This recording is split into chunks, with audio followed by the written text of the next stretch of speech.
Does it have more merit in terms of writing skill than the other? My pretentious heart says yes.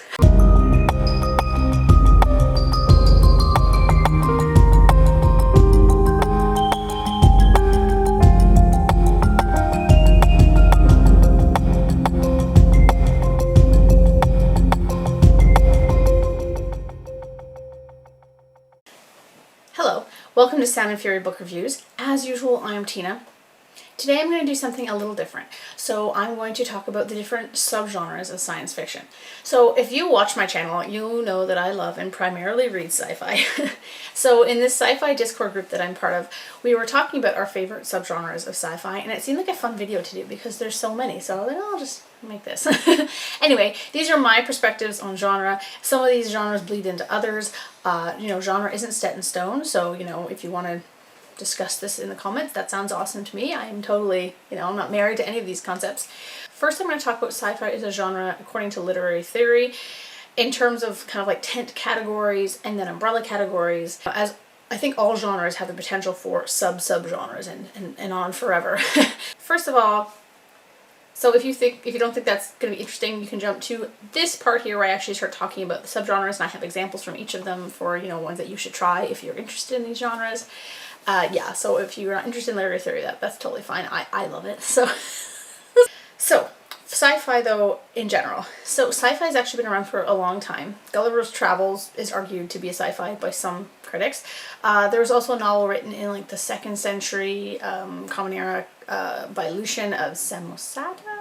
It's called A True Story, and it has, lots of themes and tropes characteristic of science fiction, such as like travel to other worlds and extraterrestrial life forms, interplanetary warfare, and artificial life. We also have Frankenstein, which is more of a horror, but it's also pretty much a sci-fi, and 20,000 Leagues Under the Sea, and then H.G. Wells, of course, at the end of the 1800s. And Edgar Rice Burroughs kind of took it to kind of a pulpy level with in the early 1900s, and after that it just kind of took off from there. There are a lot of genre theorists and different approaches to studying genre, if you can imagine that. But in general, it's a structuralist approach that examines the structural elements that combine in the telling of a story and finding patterns in like different collections of stories. When these elements begin to, carry inherent information, so when they begin to create tropes, a genre emerges. So tropes not only make up a genre, but help create it. It's way more complex than that. This is a very, very simplistic version of it. And I'm working off what I remember from literary theory from university, so this is very basic. But if you are interested in this, check out Michael Halliday, John Swales, Carolyn R. Miller, David Fisheloff, and Amy DeVitt. So those are kind of the big ones in these different approaches. There's like 3 or 4 different approaches to genre theory, and these are kind of the big ones in all of them. But who I'm going to talk about mainly is Northrup Frye. So he's not really a genre theorist, but he's a literary theorist and a critic, and he developed this conceptual framework for literature from this essay collection he wrote called The Anatomy of Criticism, which talks about genre and criticism, which I find is more relevant here anyway because we're here reviewing books on BookTube. So we're not discussing just literature in general, we're talking about how people read books.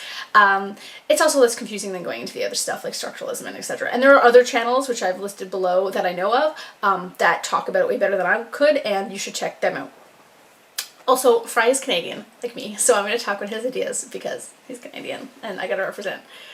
So, he says, the basis of genetic criticism is rhetorical, in the sense that the genre is determined by the conditions established between the poet and his public. Their public, excuse me. This is to say that readers define genres at the same time as the writer does. It's a two-way street where everybody is contributing to the craft, not just those making it. So readers, as much as writers, create these tropes and genres that they are participating in. So he has these 4 types of forms, he calls them. They're kind of like, as I said before, they're like the tent genres. Now, obviously, this is just his perspective. This is not just, it's not set in stone. So don't get all upset or something if you disagree with this. Not like it's really anything to get upset over. Anyway, so he says that there is novel, romance, anatomy, and confession. So the novel is based on realism, on depicting life as it is. Denny, please sit down. Romance is the conception of characterization. So I'll explain that in a minute. Anatomy is stylized people and abstract ideas, and confession is kind of like autobiography. As such, sci-fi and fantasy actually fall into the romance form, not the novel. why? This blew my mind when I was 18 and in like third year university. I guess I would have been like 20, but whatever. When I was in university. Okay, so I'm going to read a little blurb here because he explains it better than I can, better than paraphrasing. I'm removing a line that I think is based on kind of a sexist interpretation of Jung's libido, anima, and shadow, but because it's not relevant. The romancer does not attempt to create real people so much as stylized figures which expand into psychological archetypes. That is why romance so often radiates a glow of subjective intensity that the novel lacks, and why a suggestion of allegory is constantly creeping in around its fringes. Certain elements of character are released in the romance which make it naturally more revolutionary form than the novel. The novelist deals with personality, with characters weaving their personae or social masks. The romancer deals with individuality, with characters in vacuo, idealized by reverie, and, however conservative the writer may be, something nihilistic and untamable is likely to keep breaking out of the pages. Yet, Northrup argues very few books exist in this pure form. Most are a mix. So, I mean, does that kind of go against all that he said? Maybe a little bit. For example, he says a good example of a novel would be anything by Jane Austen. A romance, though, would be like Wuthering Heights. Can you see the difference? I mean, if you've read both these books, you can tell that there is a difference. Jane Austen is writing about realism, about real life in the 1800s. Wuthering Heights, with its kind of slightly paranormal aspects and it's like overly passionate people, is a romance in that we're focused more on the characters less than the society that the characters reside within. That's not to say that novels can't have great characters. It's just like the purpose of the novel is more about society and romance is more about an individual person, if that makes sense. So an example of anatomy text would be Brave New World, actually. And then a confession would be like any autobiography you can think of. So thing is though, he suggested some mixed genres, and that would be a novel romance would be The Scarlet Letter, a romance anatomy would be Moby Dick, a novel romance anatomy would be, I would say, The Count of Monte Cristo. He didn't provide an example for this, I don't know why, but I think that would be a good one. And then all four, something that comprises all four would be actually Ulysses by James Joyce. So I think it's fascinating to look at sci-fi books and try to place them within Frye's taxonomy. I love taxonomies and things like that. So The Road, I would argue, The Road is a novel anatomy because it's where people are standing in for ideas more than the characters in the same way that characters are in other genre post-apocalyptic novels. And also because it's a highly realistic depiction. There's no zombies and we don't really it becomes realistic because we don't really know why. It's almost like, he's focusing on what it's like in this society that is like this. It's not about the characters so much. I mean, they don't even have names. We don't get a lot of backstory. I mean, we get some backstory, obviously, but it's more about society. And then we get The Stand, which is beat up and destroyed. Oh my god, my copy's insane. The Stand is definitely a romance, as it's about kind of, it has mythological aspects to it in terms of Randall Flagg, but also, it's all about the characters. Stephen King primarily writes, according to Northrup Frye's taxonomy anyway, romances because he's such a character-driven writer. So, yeah, he definitely isn't writing about, while societal ideas come into it, it's more about the people than it is about showing a society that's all messed up. But what's the point of all of this if all these forms blend together? You mean aside from it being fun? His answer would be that a writer should be examined in terms of the conventions they chose. So he's saying that it's almost like he's trying to disprove the idea of hierarchy in novels and in writing. Does a smut novel read easily and get you all bothered? Yes, then it's successful. It's just as successful in that regard as a deeply researched historical fiction that teaches you something and makes you learn. But, does a deeply researched historical fiction does it have more merit in terms of writing skill than the other? My pretentious heart says yes. One would have more value, you would think. But if we really want to talk about it, I would say no.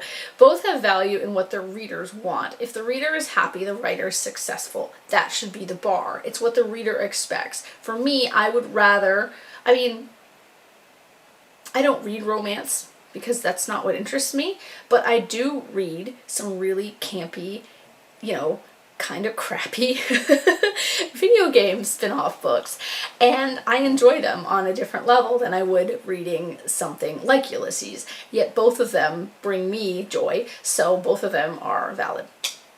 So where does literary fiction come into this? People often dislike literary fiction as a genre, not knowing that its purpose is not the same as a genre novel. A litfic wants to assert ideas and make you think, not entertain. It's strictly an anatomy while taking on the form of a novel. And while those who read literary fiction can be pretentious about it, as if they were somehow better than, say, a Star Wars tie-in novel, which I also love, they're being ridiculous. Because just because something has loftier goals than pure entertainment doesn't make it better inherently. The fact that this distinction exists is the problem, really. Then again, would I save a literary fiction over a genre novel if I had to preserve one as an essence of, the human literary canon? I'm not sure, actually. Like, one of my favorite books versus something that I think is, versus like Proust. I don't know. What do you guys think? Anyway, I've included a link in my description to more detail about Northrup Frye's taxonomy and his classification and things like that if you're interested. But anyway, now I am moving on to the sci-fi subgenres that I promised to talk about. So here are the umbrellas that we have underneath the tents. Speculative fiction. So what is the difference between sci-fi and speculative fiction? Well, sci-fi is actually a subgenre of speculative fiction. So it's kind of like a beach umbrella where the rest of all the umbrellas are little handheld umbrellas. Speculative fiction means anything that doesn't exist in real life. So that's everything. So into the actual subgenres of science fiction. We have hard science fiction. This is sci-fi that purports to be based on real-life science. Even if it's set in the future, or even if there's aliens, it's usually based on a spaceship, space station, dealing with issues like mechanical failure, or a colony, planet, moon. Hard sci-fis can sometimes be very tech-heavy or based on projections about real science. Star Trek, I would argue, at its core is a hard sci-fi, but it does fall into space opera a lot of the time. Some examples would be Seven Eves by Neil Stephenson. This is a really great, very big. It gets, the last part gets less hard sci-fi-y, like there's a part at the end. A lot of people are torn about that part where they like it. I liked it, but I read a lot of stuff, so. Another one would be, Jurassic Park. Jurassic Park is definitely a hard sci-fi. I mean, it's more of a horror. It's one of those kind of hybrid genres, but Jurassic Park, I have to talk about it because it's one of my favorite books. It's one of my favorite movies more than my favorite books, actually. Yeah. And I had another one here I want to talk about. Yes. Vector analysis, I would argue, is a hard sci-fi. This one's about a strange virus taking over a space station. It's really good. I really like it. Okay, the next subgenre I'm going to talk about is cyberpunk. So this is a genre that kind of sits on its own, though people tend to lump it under sci-fi sometimes. It deals with a very specific set of tropes and requirements, such as urban sprawl, technology integration, technology integrated into human bodies, AIs, virtual reality. William Gibson's Neuromancer was the start of it, really. He kind of got it more popular. It had always existed, but he kind of solidified the genre as its own subgenre. It's a very, very popular genre for people who love it. I'm kind of ambivalent towards it. I don't hate cyberpunk, but I also don't love it. There's also this book called Psychodrome, which I don't recommend, but it's a good example of it. I mean, there's tons of these 80s books that are cyberpunks. Space opera. This is where sci-fi gets most of the pew pew, but also a lot of the cultural world building. So this subgenre emphasizes and focuses not just on war, war is often a part of it, like galactic war, but it's not a requirement.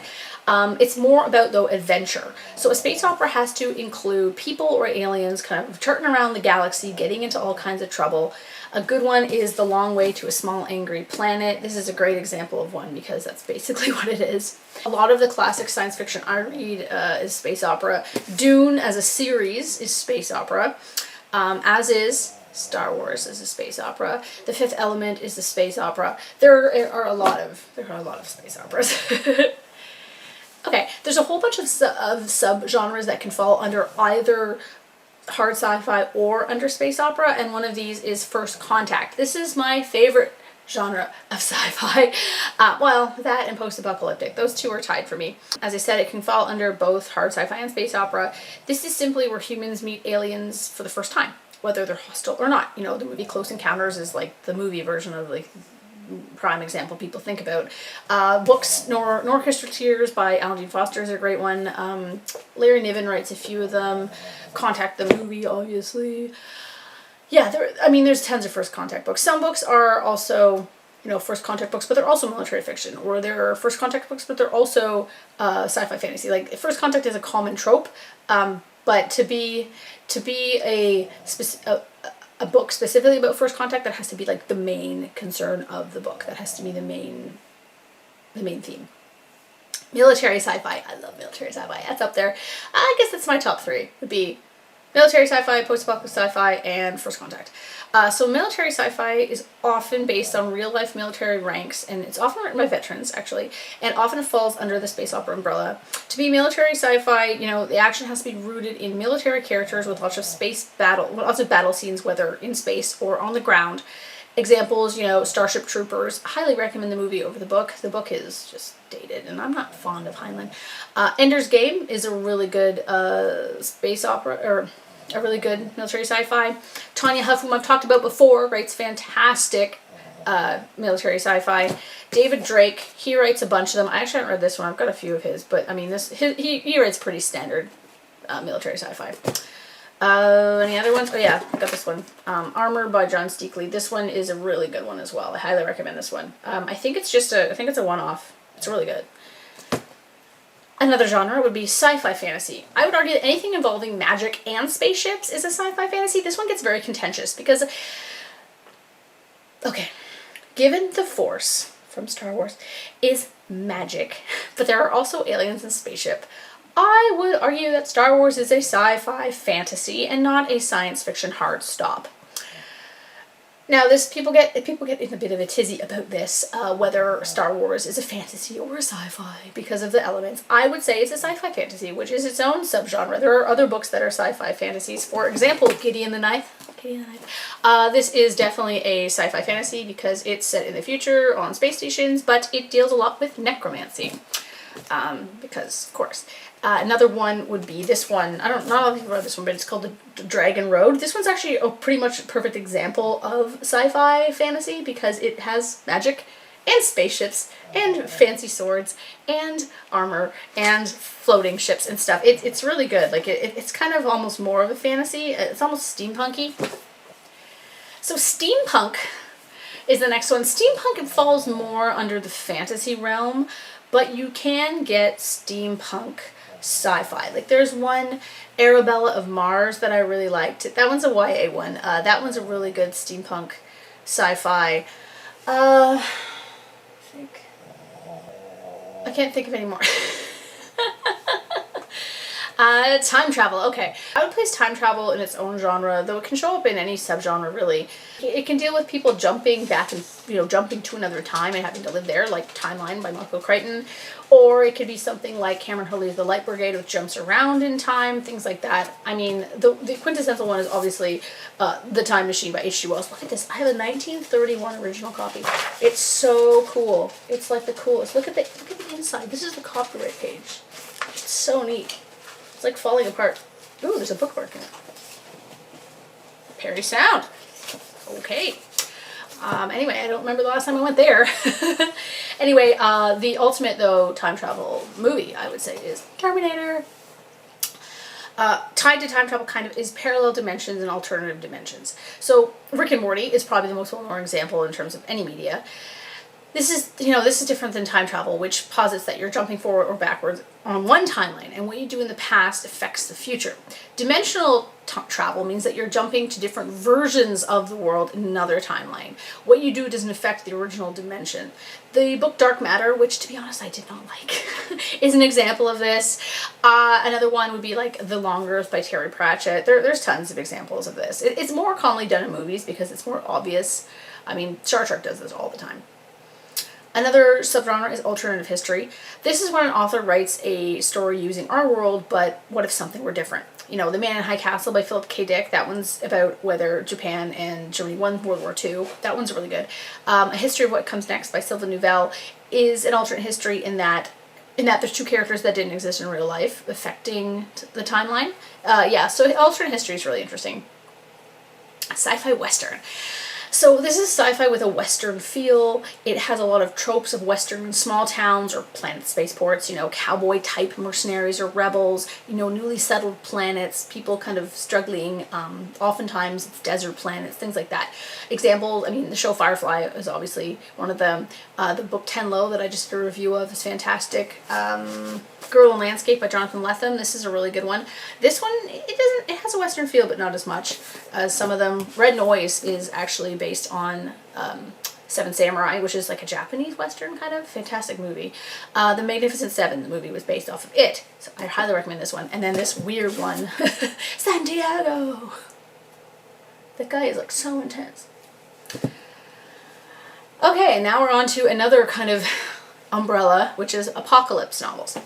So, we have lots of subgenres within apocalypse. We have post-apocalyptic, which is my favorite. Given my own novel, What Branches Grow, I absolutely love this genre. This is anything set after a collapse of society or where that is a heavy part of the novel. The game Fallout is probably one of the most known games. Mad Max, obviously, as I've said before, The Road and The Stand. Station 11, I would argue, is apocalypse light, meaning that it's a good starting point for people that haven't read anything post-apocalyptic. My book, as I mentioned, is apocalypse hard, as in there's hardcore tropes. There's another one here. Oh yeah, there's two more I forgot to mention. The Sheep Look Up by John Brunner is an older one that is like one of the kind of quintessential post-apocalyptic books. And then Deathlands. This is a whole series, and it's just like wild. It's very kind of pulp. Another subgenre I would call Apocalypse Now, which is novels set during or leading up to an apocalypse. Eco-fiction often falls into this as it's a warning about what we're doing for the planet. The one I just reviewed, Diary in the Age of Water, that's a good one. Jeff Vandermeer writes some like that. The movie The Day After Tomorrow would be an Apocalypse Now one, or the book World War Z would be. I think they get the zombies contained in the end. I can't remember. Zombies and vampires. So these are more of a horror subgenre. Horror sci-fi is a subgenre I'm going to talk about in a minute, but there are many apocalypse books that deal with these that aren't necessarily horror. It's a tricky one. I guess it depends how scary they're meant to be, or if they're meant to just be kind of part of the setting. Like the Passage by Jonathan Cronin, I would argue, is more of a post-apocalyptic book than a vampire book, but whatever. Dystopian is another one. 1984, we all know that one. Basically, a dystopian is that it's set in the future, but things are shitty. Hunger Games, set in the future with lots of cool tech, but things are really shitty. Battle Royale, where did it go? Battle Royale, set in the near future, things are equally shitty. Elysium, that movie, RoboCop, is a dystopia. And then we got some hybrids that I was going to talk about. So that's sci-fi horror. This was a thing on Twitter a month or so ago. I'm of the opinion that sci-fi horror means horror set either in the future, in space, or when an alien force, which is not Earth or spirit world created, menaces Earth. Alien is a sci-fi horror for sure. It's definitely a horror movie. It's also sci-fi because it's set in space. Paranormal stuff is not science fiction. Ghosts are not science fiction. But aliens are. So it depends on where the horror element originates from. That's my argument. That's what I'm going to say. Sci-fi action. These can be set now or in the future, but the focus is on action scenes, but it's not specifically a military sci-fi. Predator, I would say, for example, would be a sci-fi action. There's tons that are like that. That one tends to fall more into sci-fi military, but I can't think of any. There's tons of them. Sci-fi comedy. So any and all of these genres can be made into a comedy, but there are some that are intended as comedy first and sci-fi later, kind of, even though they are interweaving. Like The Hitchhiker's Guide is a good example. It's meant to be funny. It's not just funny because it is. The Sirens of Titan or Slaughterhouse-Five by Kurt Vonnegut would be other examples, though those are more kind of dark funny. This book, Space Captain Smith, which I love, this series actually is very funny, same kind of thing. It often involves some kind of pastiche or parody as well. Okay, so classic sci-fi, that's the next one on my stack here. God, I'm getting surrounded. Classic sci-fi. So this is anything, pretty much, in my opinion, anything like 1970s or older. In truth, it's more from like the 1930s to 1950s. So like, you know, Alien, I've reviewed these on my channel, but Alien Planet, Big Planet, I'd say Joe Clayton, like Maeve, anything by Joe Clayton and Andre Norton, I have that too, would be classic sci-fi. And then anything like, even this one, like McFerrin, The Quest of D-Night Cowboys, I think this one came out in the 80s. No, this one came out in 76. For me, anything that's 1980s back is a classic sci-fi to me. I tend to lump it in with classic rock. If it counts as classic rock, then it's classic sci-fi for me. Hello friends, my shirt has magically changed. That's because my camera is giving me a lot of issues. I need a new camera. This is a nice birthday gift maybe for me. Yeah, right, I'm gonna probably get books. So I realized after the fact that it hadn't recorded the last like 5 minutes. So I'm going to do it now because I'm not just gonna change my shirt to make it look like continuity because I'm not a professional here. Anyway, what genre was I on next? I was gonna talk about feminist sci-fi. So, while a book can have feminist themes, feminist sci-fi specifically approaches questions about social issues, about how society constructs gender roles, the role reproduction plays in defining gender, and the inequitable political or personal power of one gender over the others. So some works have illustrated these themes using utopias to explore societies in which there are no gender differences or gender power imbalances. And then there's dystopias, which tend to be more common, where gender inequalities are intensified, which is kind of reasserting the need for feminist work to continue. For example, The Handmaid's Tale. Another one is this book called Vox that I actually haven't read, but I gave it to my sister and I read the first chapter. It seemed a bit kind of didactic to me in terms of its goals, but that one is an example of one that's common. I'm trying to think of other ones. I put my stack of books away now, so I'm gonna have to just like stare around the room at books instead of look at my stack. Anyway, another genre is Afrofuturism. So this genre explores the developing intersection of the African diaspora culture with technology, and it has an interest in envisioning kind of Black futures that stem from, you know, Black experiences. So it grew in popularity in the 90s. It started, I think, in the 60s or 70s. N.K. Jemisin, I mean, she's a powerhouse. She's fantastic. She's a huge proponent of this and often writes in that genre. I've only read the Broken Earth trilogy and I read The City That We Became, but I really need to go and read more of her books. I think Binti would count as that as well, but I haven't read that yet. I'm reading that next month or the month after, I think, depending on when the book club I'm part of does it. I'm really excited to read that though. I got it like back in January and I'm just like, I want to read it, but I gotta wait. Another genre, one that we don't really talk about too much, is literary science fiction. So this isn't a commonly read genre. It also is really hard to nail down what this actually is, but I would classify Samuel Delany as this and certain works by Philip K. Dick. You know, because these books, like Northrup Frye's Anatomy, as I explained earlier, like 2 days ago when I actually originally filmed this video, these books are about thought, they're kind of thought experiments or extrapolations of the human condition. They're not about the characters so much as they are about the societies and the cultures within them. They're also intended to make you think. Yeah, so I have them here. So yeah, I've got Diana's Drew Electric Sheep and Scanner Darkly. I don't like Scanner Darkly that much. I find the characters, I mean, that's not to say that these books don't have characters. I can't stand the characters in this. It's misogynistic. But let me think. Ubik is good. The Man in High Castle, I mentioned that one before, and another with alternate history. Oh, I've read a few of his. Anyway, and then Samuel Delany. These are not the only ones. I also have 3 other fantasies of his, but these are his sci-fis. So Nova is a really approachable one. Babel 17 and Empire Star, this is a 2-parter, are both really approachable ones as well. They're thought experiments too, but they're a little less heavy. Dahlgren is like infinite jest in terms of kind of what it does and kind of it's crazy. It's really, really interesting and fascinating. My favorite that I've read of his so far is The Fall of the Towers, which was his first book, and it's kind of 3 little novellas together, but I really enjoy it, and I really like, he always does these kind of interesting, like, you know, like he focuses his science fiction on interesting concepts. So, Anyway, I think those are all the genres. I don't think I missed any. I hope you found that enlightening, and I hope you found some new books to read. Did I miss any genres? What's your top 3 favorite subgenres of science fiction? I told you before, mine is first contact, post-apocalyptic, and military science fiction. So let me know what, I guess I like literary fiction too. I like them all. Am I allowed to like them all? Is there one that I don't like? As I said, I'm not super fond of cyberpunk. I don't dislike it, I just don't seek it out. Time travel is here and there. For me, I prefer parallel dimensions. Yeah, anyway. Yeah, so thanks.